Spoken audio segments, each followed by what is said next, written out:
So, having done that, I simply click go. It will just take a little time, and there we have the Eurocall web page. But now all the words are linked to an English-Spanish dictionary. And it works with Arabic, it works with lots of different languages, as you can see. You may see that the menu does not look as it used to do. That's because I want also to be able to click on menu items like conferences.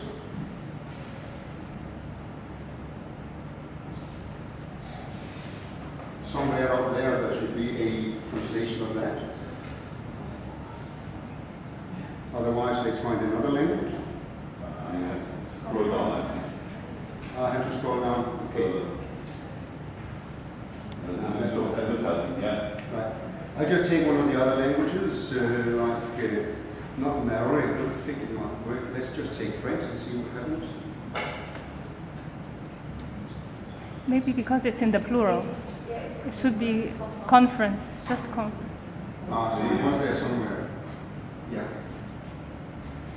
But anyway, the idea is that just like Google Translate, you take a web page in a language that you are teaching, for instance, a news page from a newspaper, and you then run it through this website, and you can then let your students work with CLIL, Content and Language Integrated Learning, where, for instance, they prepare a 5-minute news broadcast in Danish, perhaps, from Danish news pages, link all the words to an English or Arabic web page, so they can, or not web page, but dictionary, so they can look up any word that they need.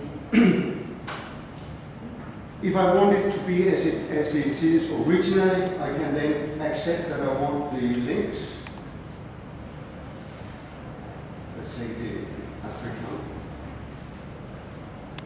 And now the links should actually, oh, it's still remove links. Sorry. If things do not work properly, then it is due to the fact that we are still working with it as a prototype, but it works with 9 out of 10 web pages right now. Another thing is that if you look carefully in the URL up there, you would see that there are some weird things, but you would recognize www.eurocalllanguages.org.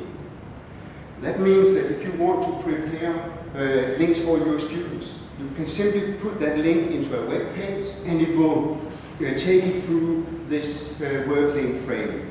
So it will automatically work with all those words linked to online dictionaries. So that is the one tool that we are developing. Last night or early this morning, I received an email from Kevin O'Donnelly, who is the programmer behind it, and he had now found a way where he could use some of those dictionaries that are out of copyright. So old dictionaries that are about 40 years old, they're now being scanned into, for instance, Google Books, and he can now look up in those dictionaries. He has found a way where he can index the pages, so he can find the word on the correct page, and a student would then look it up. But it would mean that you would get a full page, like he would look it up in any ordinary dictionary. But then there would be no problem with lemmatization. Lemmatization, that's, for instance, to find the root of a word. That's important in Gaelic and in Greek, for instance.